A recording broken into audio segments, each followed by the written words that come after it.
Hello and welcome to the Pope Francis Generation. It's the show for Catholics struggling with the Church's teaching, who feel like they might not belong in the Church anymore, and who still hunger for a God of love and goodness.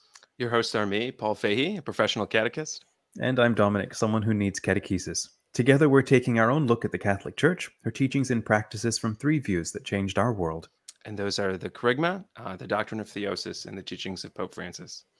Together with you, we're the Pope Francis Generation. Today we're joined by Brad Jersak, and the topic is Faith After Deconstruction. Welcome, Brad. Good to have you with us. Over to you, Paul. Thanks so much for having me. Yeah. So Brad, here's his bio. He's the Dean of Theology and Culture at St. Stephen's University in New Brunswick, and editor-in-chief of the Clarion Journal. He's also the author or co-author of a number of nonfiction and fiction books, including the More Christlike series. And today we'll be spending our time talking about his new book, Out of the Embers. Is it the subtitle's Faith After the Great Deconstruction? Is that right? That's correct, yes. Yes. I'm having you on for a number of reasons. One being that I read his book over Christmas break, and I loved it a lot. But also because this phenomena, or the labeling of deconstruction, I don't think it's a new thing, but the labeling of deconstruction has been around in the evangelical world for the past several years, but is now, I've seen it becoming more and more a discussion within the Catholic world. And I think that there's a lot of important things to talk about. It's something that I've experienced, and that a lot of my peers as millennial Catholics have experienced. And I think Brad brings a lot to the table in his discussion with this book. So I'm excited to talk about it. I wanted to start with the first time I came across your work was maybe 5 years ago. Just a friend of mine on Facebook shared your video, A Gospel in Chairs. And I watched it, and then I watched it again. And I'd probably gone back to it 20 times in the past few years. Sometimes when I'd recommend it to someone and I'd watch it again and I'd be like, man, I love this. I've shared it in classes. It has been a source of consolation for me, and it's been one of the best proclamations of the Kerygma that I have ever heard. So I wanted to start by talking about that. What is that talk? Where does it come from? It looks like it's a part of a larger conference. I don't know. I just stumbled upon it and kind of fell in love with it. Yeah, thank you. So if viewers want to see it, the best version of it that I've done anyway is, because we had two cameras and good sound, you'd look on YouTube for Jersak, Chairs, and Denver, and you'll get to a 30-minute version. And in that 30-minute version, what I do is I talk about how as I grew up and was trained and became a minister in the evangelical and charismatic worlds, I inherited a gospel that I shared boldly and with enthusiasm, and then I began to see glitches in it. I feel like the gospel is perfect; it doesn't need to be improved, but our telling of it needs to be upgraded wherever we see that it doesn't align with the apostolic faith. And as I began to see these glitches, a lot of them were around the idea of God being retributive, and that if you turn from him, he turns from you. And if you turn to him, then he'll turn back to you, which kind of puts us in the driver's seat around salvation.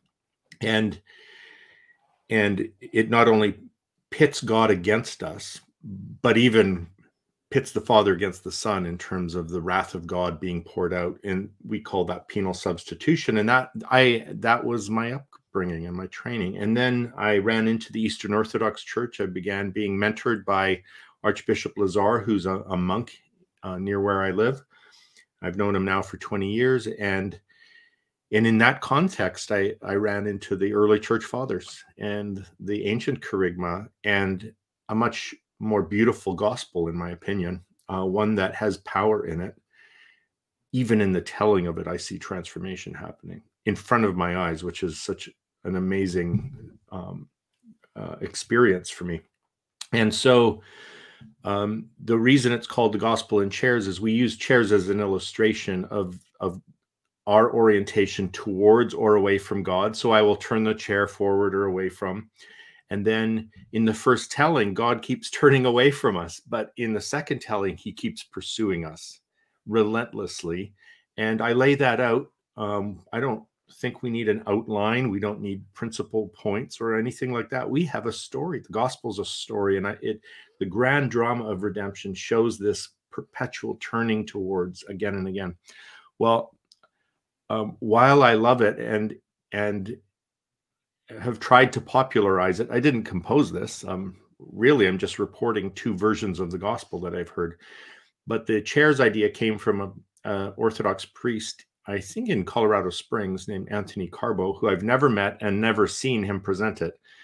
But there is another Orthodox fellow, Steve Robinson, who had done a 10-minute version online, and I saw it. And my friend Brian Zond and we both thought, we could do a more dramatic version of this that's going to grab people and that we can train others to do. And so we said, let's start a chair revival.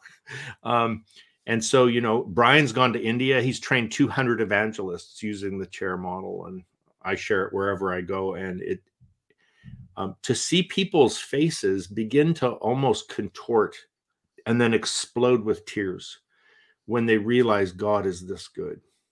And it just generates repentance and worship. It's so I'm like, okay, we're getting warmer. Maybe we'll even 20 years from now, I hope it's upgraded much more in terms of my telling.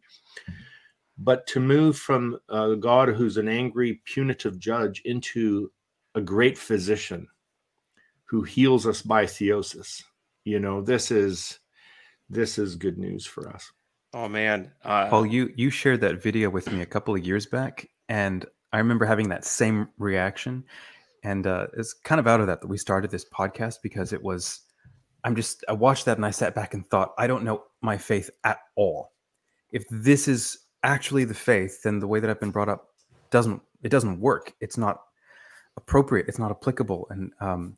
And so we need to re-examine all of our catechesis. We need to relearn our faith. It's actually a big reason why I wanted to start Smart Catholics, was because this sense of relearning is something that, at the head level, we need to sort of clear out stuff and get back to the basics of, as you said, the kerygma, theosis, and the magisterium of the Holy Father is really, really forcing us to take that seriously.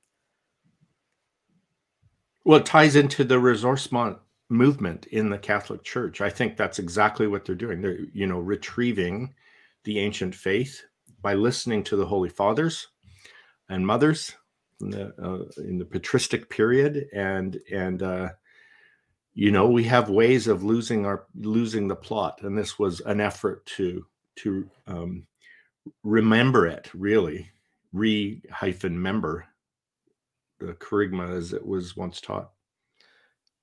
Yeah, how are you? This I'm kind of breaking up. Can you guys still hear me?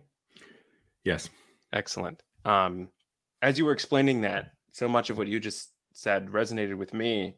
About 5-6 years ago, there were two things that happened that really transformed my faith. One was someone proclaimed the idea of theosis to me, and I was like, this can't be true.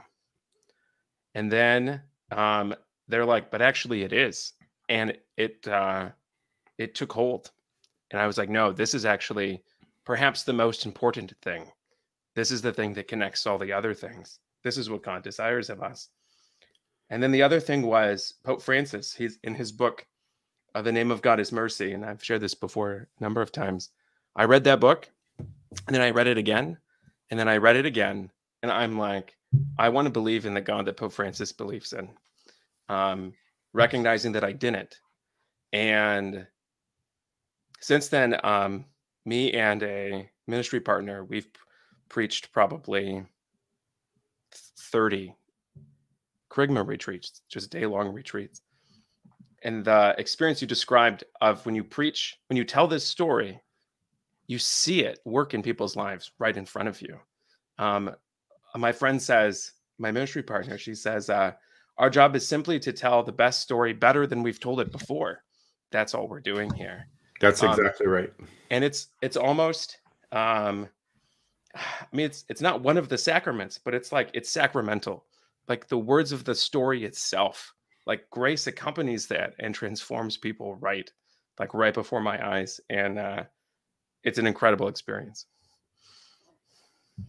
Well, I'd love to see you do the gospel in chairs at one of those retreats. I think that would be powerful, you know, and it's right in line with your vision and Pope Francis' vision. Yeah, I was shocked. Now, I mean, I've been Catholic my whole life. I've heard of penal substitutionary atonement. I'm like, yeah, that's a thing Catholics don't believe in. But then when I've heard it presented, I'm like, actually, I know a lot of Catholics who believe a lot of this.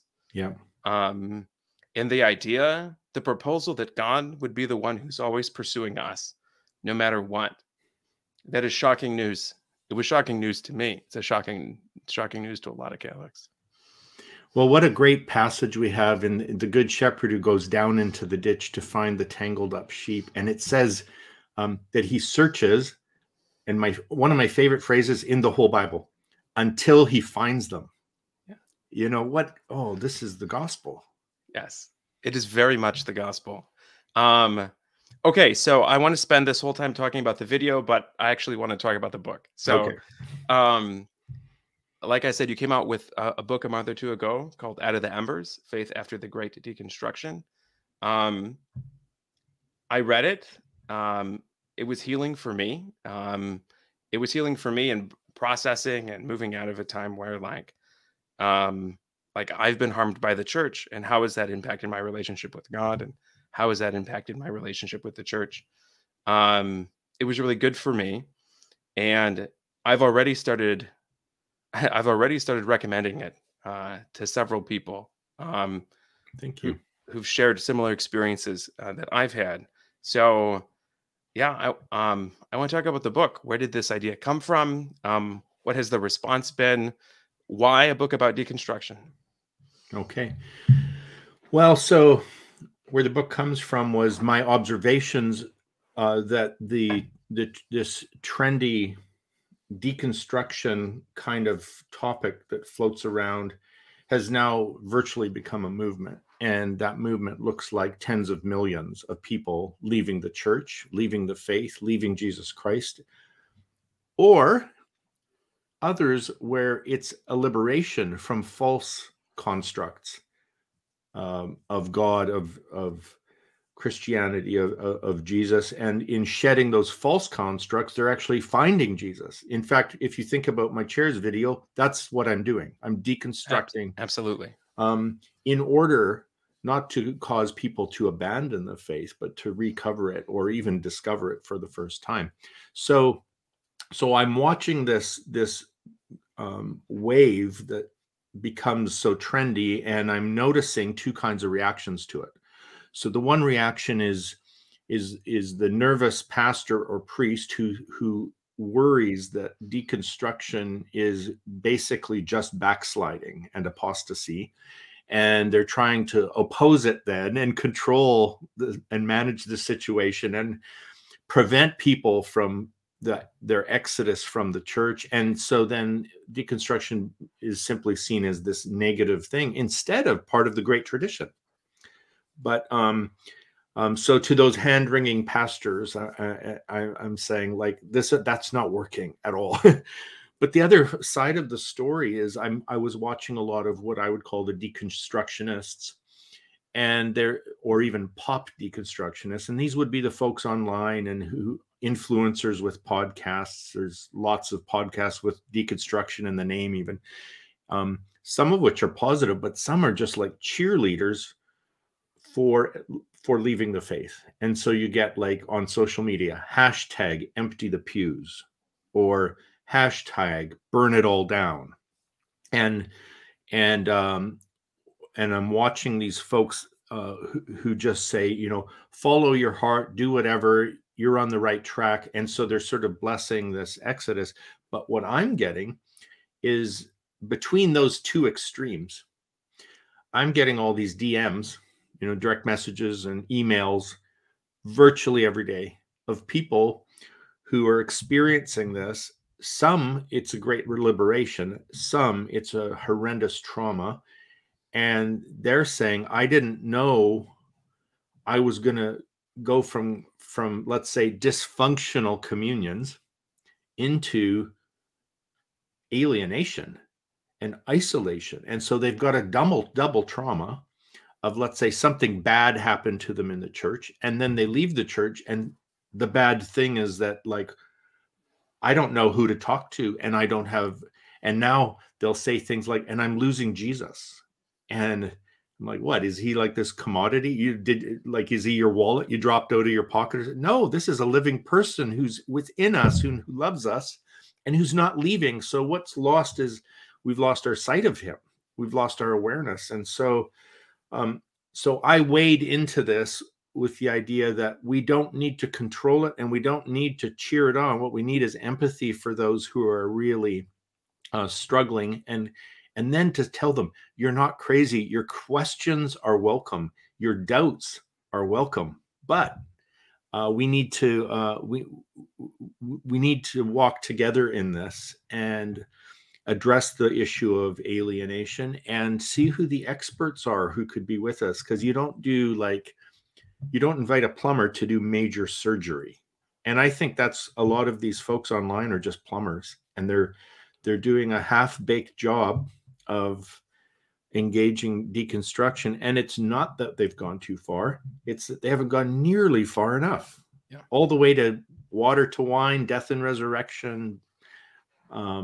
So that's what got me motivated to address this. And you asked how the response has been. It's been like surprisingly good.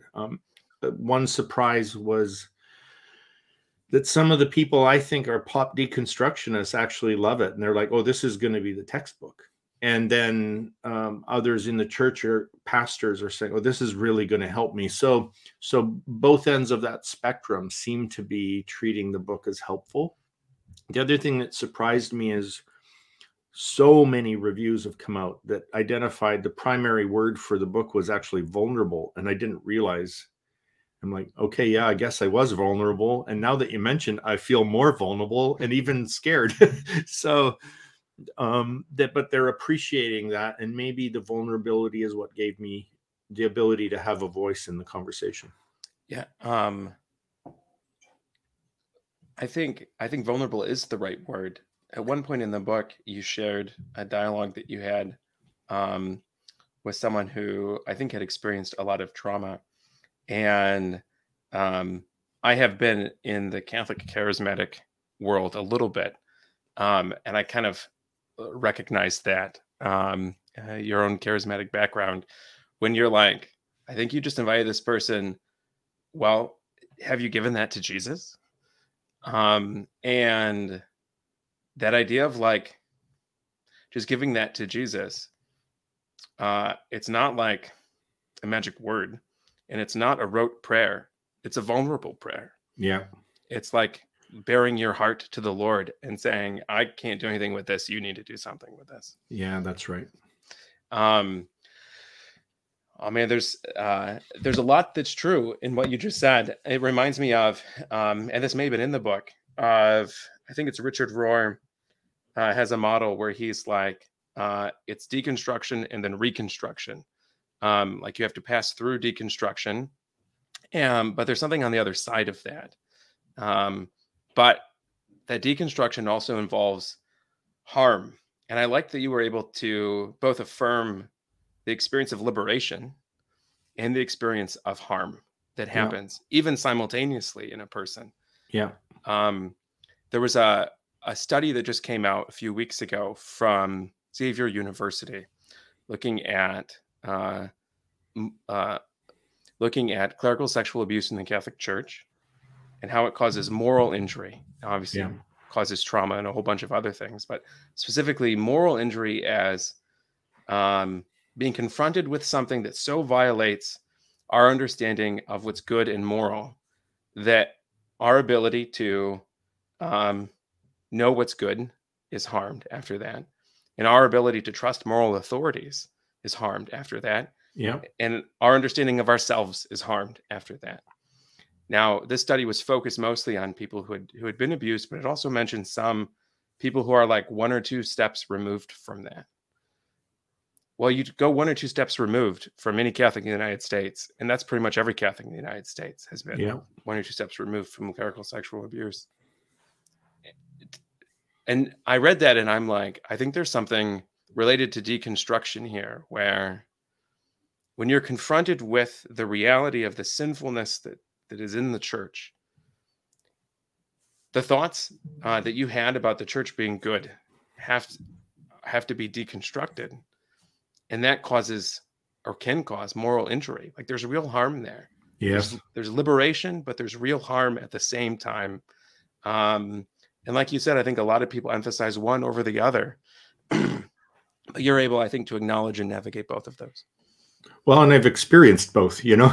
So on the liberation side, you know, discovering that God is not a violent tyrant who commands genocide is quite liberating. You're like, what? You know, God is actually good.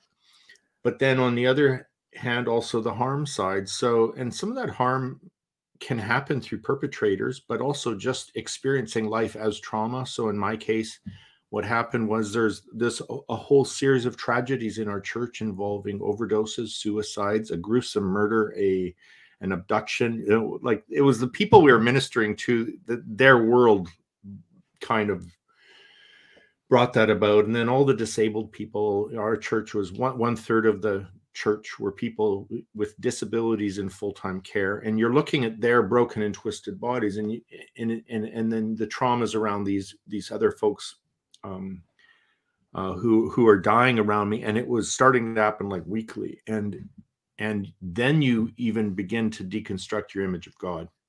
And that is, first of all, I thought he was horrid, and then I found out he was wonderful. But now I'm like, but look at what's happening in the light of this evil. Are you good? And I had to, what was deconstructed is not so much God, but my notion of what a good God would do and look like and be. And I couldn't imagine how he, you know, so you get into the problem of evil and so on.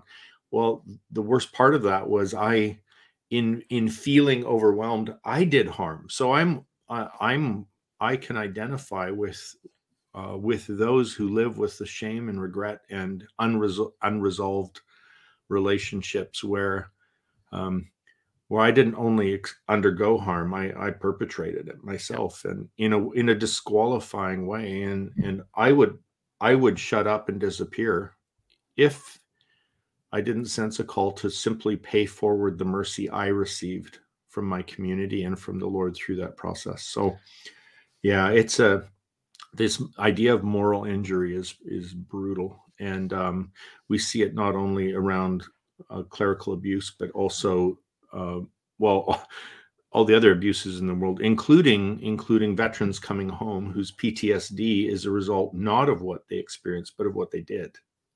Yeah.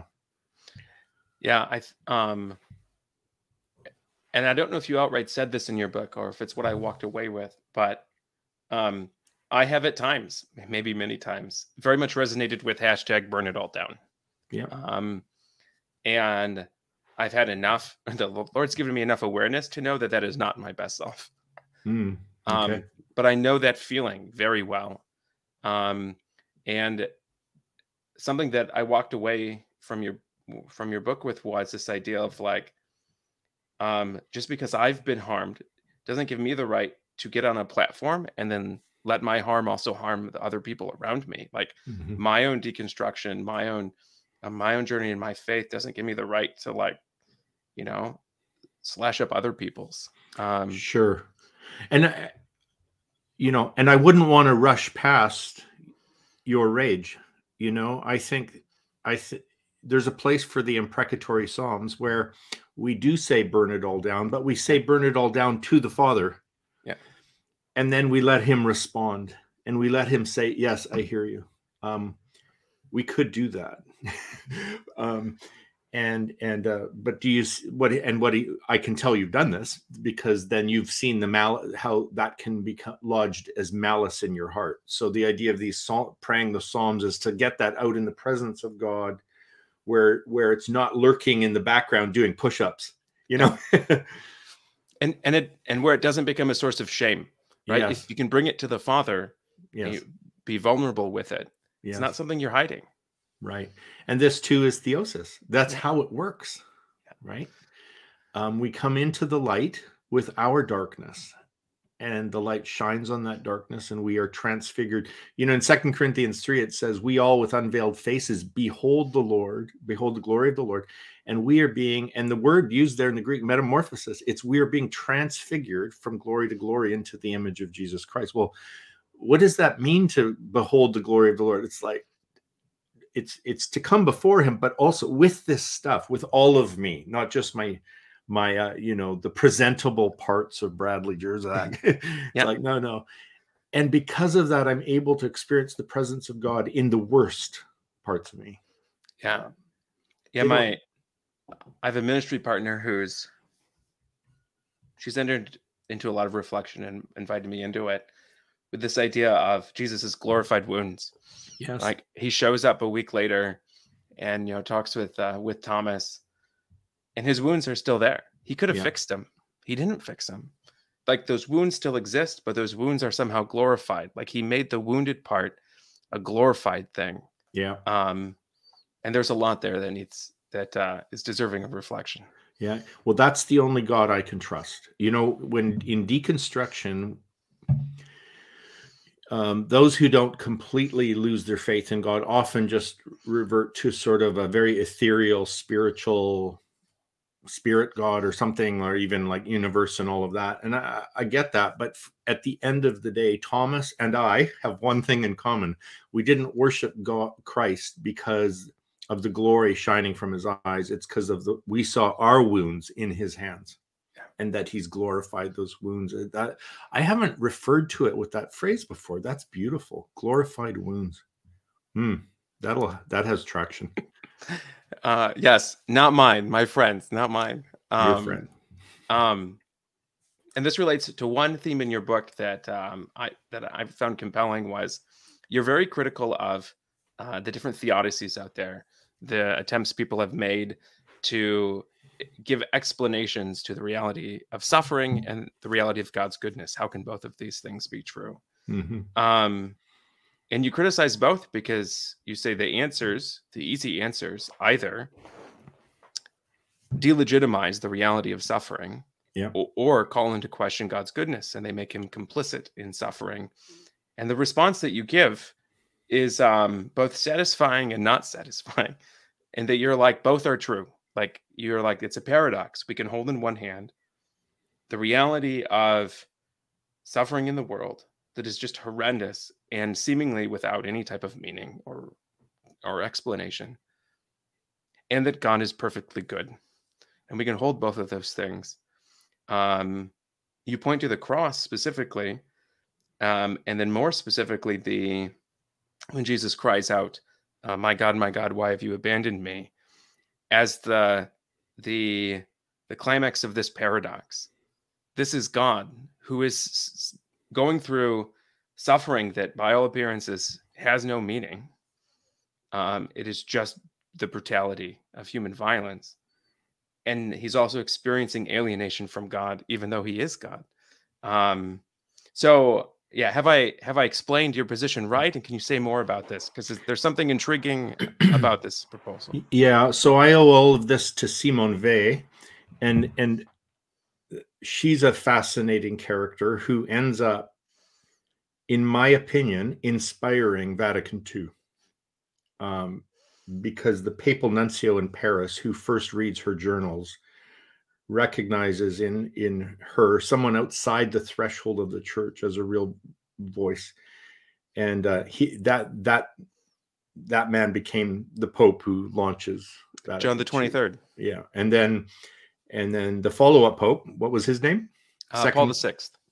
He said of the three main influences on him, Simone Weil was one of them. So in a sense, you know, I think they're responding to her at one level at least.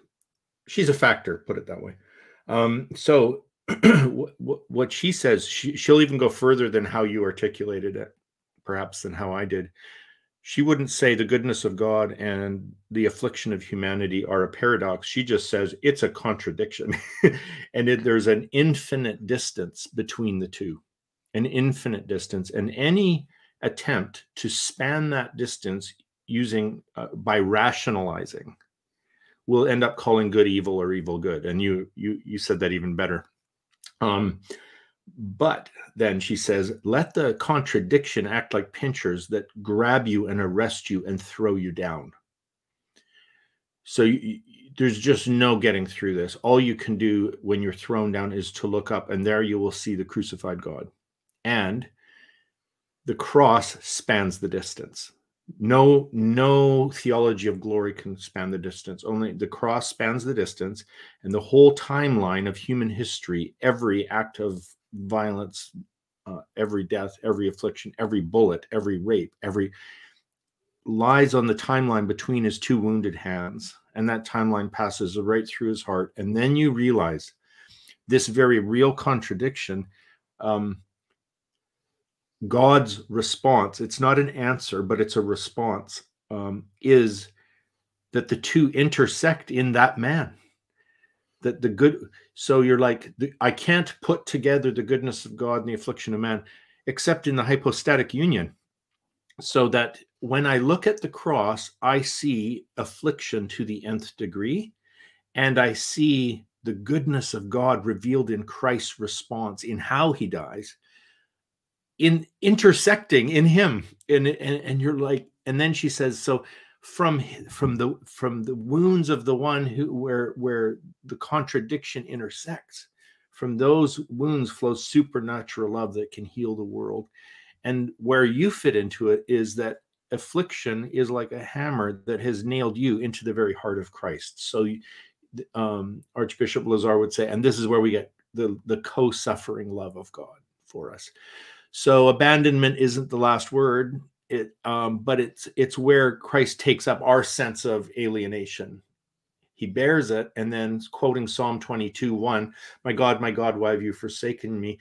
You carry on through the chapter, and the testimony of the one on the cross is he has not despised the affliction of the afflicted one. He has not turned his face away, and then of course for Paul the apostle, it's, well, God was in Christ reconciling the world to himself. This is God, the Son. So all of that, I guess I just went off on it because that message saved my life. When I was ready to do myself in, and that's why I'm utterly fascinated by and committed to following Jesus. I don't have a plan B, and I don't need one. I find that response unsatisfactory because I really like tidied answers. Yep. Bows. But I find it incredibly satisfactory. It makes me think of one of Pope Francis's principles that he reiterates over and over, is that realities are more important than ideas. Wow. And this response, it fully addresses and validates reality. Yes. Any other response invalidates reality in some way. Wow. Well said. Something that and ideas, by the way, he used the word ideas there, right? That's what we mean by deconstruction. Constructs, notions, ideas. No, the reality exceeds them every time. Yeah. Something that jumps out at me is you're talking about the glorified wounds, and I'm just letting that marinate for a second and listening to you gentlemen. And I'm trying to imagine actually the response of the apostles to Christ appearing with the wounds still in his glorified body, and the sense of not just shock, but of an inability to understand the seeming illogicality of a glorified divine being appeared retaining his wounds. When thinking of every myth and every story of when the gods would reappear after whatever might have happened, the last thing would have been a show or a sign of weakness or a sign of damage to their divine being, or how they're presenting themselves. And then the apostles now trying to make sense of this. And I think one thing that does come from this, and this is resonating with me with everything y'all are saying, is in so many of our constructions of where this world sits on, as you've said, like a timeline of development into God, or growth into goodness, or this is a stopping point, or this is just a journey and we're here for a little while, and then we move on to greater and better things and we'll leave this behind maybe, and then Christ comes back and, with this glorified body, and he's got wounds. And the instant sense in my mind is this phase, this stage, this world, this experience of existence, it matters. And it matters so much that he burned it into his divine embodiment in his glorified sense, which is supposed to be the most flawless, expression of his being. And he comes back still bearing those wounds, which is, I think, an incredible consolation, and a validation that this is not pointless. This is not a wasted part of being alive, but it has the things that we do endure have great meaning to him. Yeah. We can even double down on that and say the glorified wounds in the risen Christ are a revelation of the eternal nature of God. This is the Lamb slain from the foundation of the world. And so there's something eternal about this that now is instantiated in time and must be, or it's not real. But this is that the wounds are not signs of some flaw in the nature of God, but they are the eternal love of God transposed or diffused or something through human sin and rebellion and pain and all of that stuff. It's like, so in other words, the flaw would be if he didn't have the wounds, because love is revealed, the perfection of love is revealed even as this self-giving, kenotic kind of love that lays down its life. And Simone Weil's idea is that somehow even this is part of the creation story, where God's self-giving love, that creation is an act of kenosis that comes to the nth degree in the crucifixion. And so that's fascinating.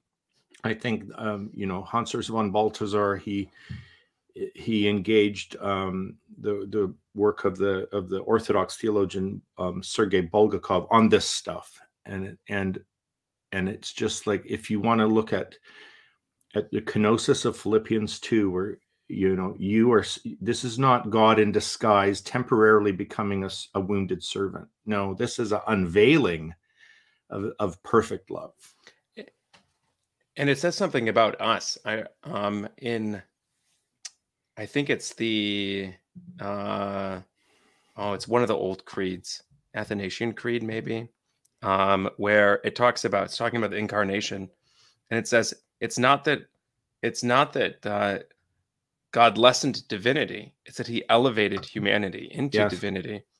So if Jesus has glorified wounds, like, those wounds represent and are our wounds, like, by his wounds we are healed. Yeah, he has brought our wounds into glory. Yeah. Wow. Well said. Oh man. Okay. So any one of these points I want to spend an hour on. But going back to the book, there was a couple more key moments for me going through it. One was you don't shy away from the reality and brutality of human suffering. There's one story you share from the Holocaust, where there's a young girl who's sent to the gallows and hung, and is so small that she has to hang there for forever, right, until she dies. And someone cries out, "Where is God?" And the response is, "He's hanging in the gallows." I thought of this. I had a conversation with someone a couple of weeks ago who works for the church and has experienced a lot of harm from clerics and leaders in the church. And I said to them,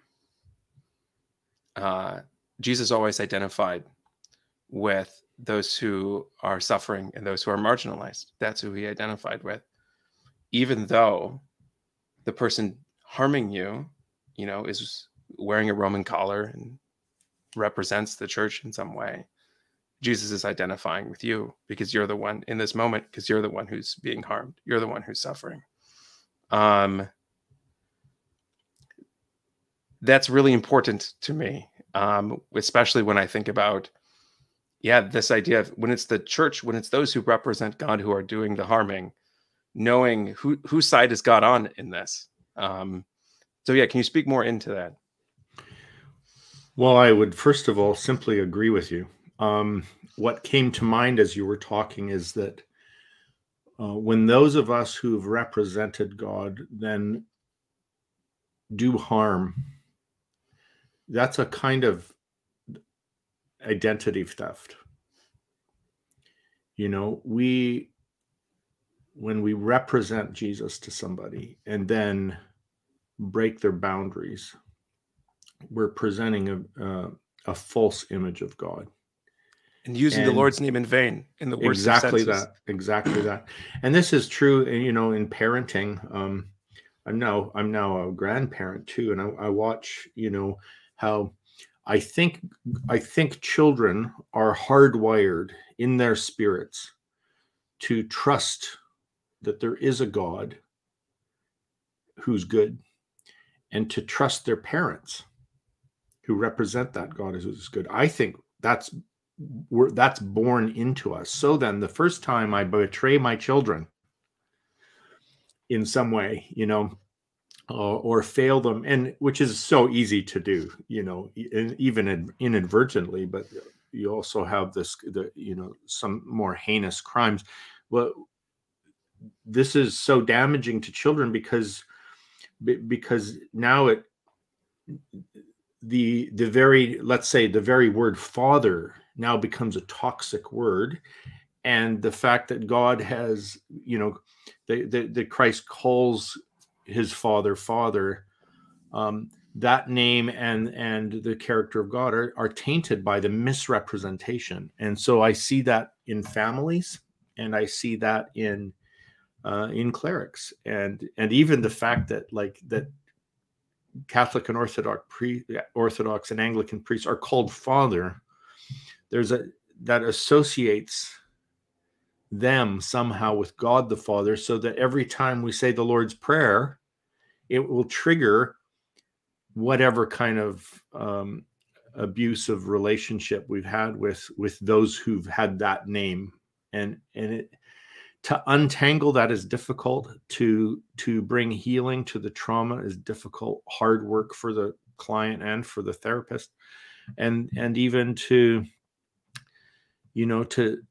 reintegrate those words. So we've got a lot of folks, they just can't call God Father anymore, and I'm like, I understand that, but I also would love to see them retrieve that word from those who've stolen it and misused it at some point. And I mean, this is basic apophatic theology. He's a father, but he's not that kind of father,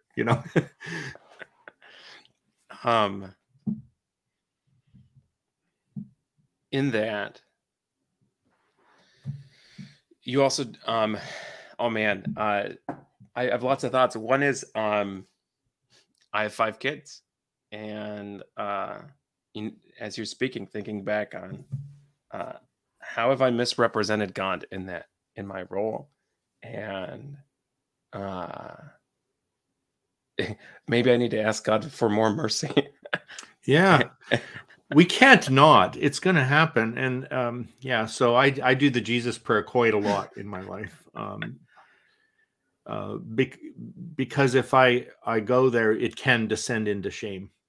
Or maybe it's already in shame and it's my way out of shame, or something. But, shame has never helped this problem. In fact, those with, let's say, sexual addictions who are trying to restrain those impulses by the grace of God, will only restrain them by the grace of God. And the shame actually can be an occasion for them wanting to medicate themselves with further abusive behavior or addictive behavior. So it's Lord have mercy. Yeah. I think I've benefited a lot in the past few years from reading Brené Brown's work on shame. And her antidote is vulnerability. Interesting. And instead of hiding, I suppose, right? That's the opposite. Yeah. And like reading that as someone who's a lay minister in the church, I'm like, yeah, the antidote's first of all vulnerability before God, because then there's no places of darkness. But that first takes trusting God's goodness. You can't be vulnerable with someone who you're afraid is going to harm you. Yeah. Okay, so I'm going to move on. I'll just say this, you know, I wrote a book called A More Christlike God, and that's kind of part of it, right? It's like every image of God we have that is broken needs to be displaced, because we have an image of God in the person of the one who said, if you've seen me, you've seen the Father. Yeah. So that can help us hopefully start opening our hearts up to the possibility that God is just like Jesus, because they are one, you know? Yeah, it took me... Yeah, I mean, I can tell you when. It was January of 2019. I mean, I've been Catholic my whole life. I've been Catholic 30 years at that point. I've been a minister for 6 or 7 years. And the Lord broke into my life and told me how good he was. I had heard that from other people my whole life. But it was like, it was grace. It was pure grace. And that's when I believed it. And that's when everything changed. Wow. There was a couple other points in your book that I want to hit. One is you presented Jesus accurately as going outside the walls, as going to those on the margins, and not just ministering to them, but identifying himself with them. This resonates so much with maybe the core message of Pope Francis to the church is like, we are a field hospital. We need to open up the doors of the church, leave the security that we think we have, and go to the margins, not just as an act of service, but because that's where Jesus is. That's where renewal from the church comes from. That's where our own renewal comes from. So what does going to the margins mean for you? And how do we do that? Like, how do we go to the margins? What does that mean in concreteness, in reality, and not just ideas? Okay. Well, I'll start with the idea. In the phrase, let us go outside the city. Let's go to him outside the city is a reference in the book of Hebrews to the fact that Christ was crucified outside the city. And that this becomes then an image for me about, if I want to find Jesus, it probably won't be in the thick of the temple establishment where the, you know, that had plotted to kill him in the first place. but that I go to where the cross is. And so then what does the cross look like in concrete terms? What does outside the city look like? And I also connect there then in terms of, I think, Christ's guidance in Matthew 25, that you will meet him in the least of these. So he describes, you know, when you fed those who were hungry, you were feeding me. When you clothed the naked, you were clothing me. When you visited the sick and those in prison, including the guilty in prison, you were visiting me. And so whatever you did to the least of these, you were doing that to me. And so that tells me that that the marginalized in those kind of categories are a very good example of where we might encounter Christ. And that was my experience for sure. One of the great breakthroughs in my life when I was in darkness and shame was I visited a coffee house that was run by people with disabilities from our church.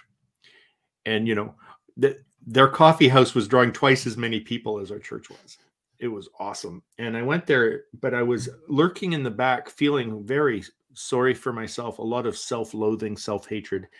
And one of the guys on stage was playing a djembe. He had Down syndrome, and he saw me from the stage, and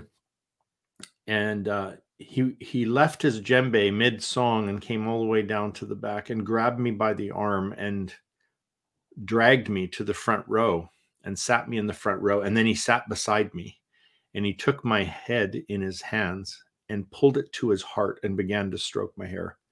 And I bawled like a baby. It was the first time I ever felt, I've had charismatic experiences and manifestations, all of that, but this is like, I felt God comforting me and consoling me. And I felt the good shepherd finding me in my ditch. I found the Father welcoming me home. And it was in that context, right? So, this, maybe it's just quite selfish of me, but I want to find God the Father, Son, and Holy Spirit, and I know where to look for them now. It's sometimes God is hard to find at the center of power, and this is what makes Francis such an anomaly, that you would have such humility on Peter's throne. But what is he saying? He's saying, look for those that he discovered in the margins in Argentina, and among the poor and the sick and the oppressed. So I just like, if you want to find God, that's where you go look. And when you do, not to go as though sort of like with the contempt of those who are, I'm a savior to those on the margins. It's like, no, I'm on a hunt for the Lord, and he's told me where to look for him. I recall a story from Mother Teresa, who would have her sisters spend an hour in front of the Blessed Sacrament every morning, and then go out and serve the poor in Calcutta. And I forget exactly how the story went, but it was essentially, if we've been given the faith to worship Jesus in a piece of bread, we've been given the faith to worship Jesus in the people we find, and to see our interactions with them as privileged encounters with the Lord, and not as service. Yeah, I think it was Saint Basil the Great, probably, or Saint John Chrysostom, who said, if you can't find Christ in the poor, you won't find him in the chalice. Yeah. So it's like a negative version of the same point, though. We will find him in the poor if we have eyes of faith. Yeah. The last point from the book, and this hit me more personally. It was I felt challenged. You shared something from your wife at one point, who said, and I'll read the quote from the book. So these are your wife's words. So many people who talk deconstruction just continually pick the scab on their wounds, and so the wound just keeps on bleeding. Few people seem to just let Jesus lay his hands on the wound. Picking at the scab feels really good. Oh man, as a kid, I loved doing that. All the scabs from my bike accidents, and I just wouldn't leave it alone. And my mom would like, just leave it, let it heal, right? Yeah. But in this context, it's like, we're going to need the healer to lay his glorified wounds on the plate. But yeah, it can become addictive. Yeah, it feels really good to remember. And self-defeating. Yeah, it feels good to remember the harm and to get angry again and all of that. And I did that for long enough to recognize that, like, that's becoming bitterness. That's not just cathartic anymore. That's not just like venting the frustrations that I have anymore. It's like taking root and turning into, and I'm like, there's enough bitter Catholics. It's infected, right? Yeah. It's becoming infected. Yeah. And there's enough bitter Catholics in the world that I don't need to be another one of them. But I really loved the simple but profound invitation you gave, or your wife gave, was, have you just asked Jesus to heal it? And I was like, well, crap. I don't know if I have. I don't know if I've just been, I mean, I've maybe thought that, I guess, maybe. But like, have I really sat down and been like, this hurts? But I'm actually done with it hurting and I'm done picking at it. Can you just heal the thing? Yeah. Yeah. Yeah, and that too is hard work. You know, some folks, they've deconstructed prayer right out of, you know, like, well, I tried that. And where was he when I prayed last time? It's like, so you're not praying anymore. And they're worried. They're worried that that it's just going to be another magical incantation that doesn't work again. But it's like, at some point, this is a real and living person who loves us and cares about us. And for those who are watching or listening, you know, I'm not saying it's a McDonald's drive-through where you order your healing and God does it on demand, but I am saying you can close your eyes. Here's a great Ignatian exercise just to picture him in any of the gospel stories where he's healing someone and be the person he lays his hand on and welcome him to lay the glorified wound on your wound. And just listen and watch with all five senses inside your heart, right? And I have a funny story for you about that. I was training people to do this, and I got canceled from a conference that believed in healing. And I'm like, why are you canceling me? They said, that prayer sounded too Catholic. I'm like, if that's a Catholic prayer, sign me up, you know? But really the simplicity of like, close your eyes, picture Jesus. There's his wound. Ask him to put his hand on it. Let him stay there. I believe that if we do that simple practice in prayer, it's going to become real to us, and we're going to experience him drawing out the toxins and infection and pouring in the healing light and love that can transform us. And I'm saying that as someone who's in practice, where I've watched people do this and being healed not only of their heart wounds, but like dramatic physical healings that not enough that I can package it and monetize it, but enough to go, oh, this is real, you know? And so I've seen a few blind people get their eyesight back. I've seen a hunchback woman be healed. I've seen fatal cancers going away once in a while. And I'm like, God, why can't I just snap my fingers? It's like, it doesn't work that way. But how it does work is, whether you're healed of these dramatic ways or not, it is always fruitful to invite him to lay his hands on you.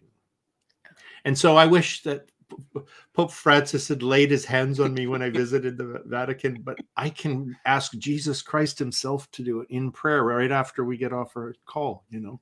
And so I will. I'm reminded of early in his pontificate, Pope Francis gave a homily. It was during Easter time or Pentecost, around Pentecost. It's about the Holy Spirit. Mm-hmm. And he says, I'm paraphrasing, the Holy Spirit makes our heart like Jesus's heart and our mind like Jesus's mind. Oh, wow. And that's theosis. It is. And it's for me, it was such a simple, like, conception of theosis, where it's like, yeah, my heart's pretty beat up and wounded, but he's offering me his heart. He's making my heart his heart, which is such, like, that has become my prayer after communion at Mass. Has become the prayer that I've taught my oldest kids who've received first communion, of like, thank you, Jesus, for the gift of yourself in the Eucharist, and make my heart like your heart. Oh, it's so good. Yeah, I'm going to do that. You're catechizing me. Thank you. This has been a fantastic conversation. We're going, I think we're over an hour at this point. So we like to end our episodes with giving people some type of practical takeaway. So if you're speaking with someone who is going through deconstruction, who, as a friend of mine, the image she gave me was, there's all these loose threads in my faith, and I keep pulling them, and there's a part of me that's afraid that the whole thing's going to unravel. Mm-hmm. If that's someone's experience, what suggestions do you give them? You know, it would still depend on the person and their story, but I'm a Jesus guy at the end of the day. And so I'm like, you can pull those strings as much as you want. When it all unravels, he's still there. And he's for you, and he's toward you, and he's beside you, and he's within you, and he's not going to leave you. So pull the strings. And so I know some may need to hear a different response than that, but I think my confidence in Christ as a real person in perpetual pursuit of us means that your deconstruction is welcome. But that will only work if you're willing to have him as your companion. If we go and hide from him in alienation, he'll be there too, but you just won't enjoy the experience of knowing he's there with you. We do have a Russian proverb that says this: when you've bottomed out, or when you think you've bottomed out, you will hear a knock from below. And it's supposed to be anonymous and a very ominous proverb, but I'm like, no, and it's Jesus knocking. So even when you descend into the very depths, even if you make your bed in Sheol, I am there, you know. So and he's been there first. I was listening to another podcast with a theologian who studies Balthasar, and Balthasar has a reflection on Jesus's descent into hell. Yes, Jesus has been there first. Yeah. And it's actually in that same book, there's the one reference that just changed me completely, where in some vision, Christ or God is communicating with some mystic or something. And he said, there are some places in the soul that are so narrow that nobody can go there. Only I can. Not even your own soul can go. Only I can fit in there. Yeah. This has been a fantastic conversation. Is there anything that you'd like to add that you haven't been able to say yet, or? No, I've just really appreciated it. Your hospitality and your insightful questions and comments have made me excited to go think some more and pray some more and dig some more on, especially today on the glorified wounds. That's going to be my day. So thank you. Fantastic. Brad, where can people find you? So there's bradjersak.com. And then I'm on Twitter, Instagram, and Facebook too, as Brad or Bradley Jersak. Fantastic. We're going to link to the Gospel in Chairs video, and we're going to link to your book. Dominic, anything else? No, I think Brad, it's been amazing having you with us. And for those who are watching this, if you're enjoying this video, or you're watching it on YouTube, hit that like button so more people can hear and discover Brad's message if they haven't yet. And if you're enjoying these conversations, we'd absolutely love to meet you and just hang out with you. Come and join Paul and myself in Smart Catholics. We're the free online community for Catholic millennials, creators, and learners who want faithful conversations, unafraid of doubts and questions, kind of like this one, and we're free of trolls and ads and toxicity. Sign up today at smartcatholics.com. Paul, if friends have a question or feedback, perhaps specifically for you, where can they go? Yeah, you can find me at PopeFrancisGeneration.com. You can subscribe for free to this podcast and other things that I produce, and you can also support me there, which is fantastic. You don't get anything for it except the joy of supporting me, but it's very much appreciated. And it's true, without all of your support, we couldn't be doing this sort of thing. So thank you again, Brad. And friends, till next time, say a short prayer for yourself and for us. And remember, don't be afraid to ask questions. Doubts can be a sign that we want to know God better and more deeply. God bless you.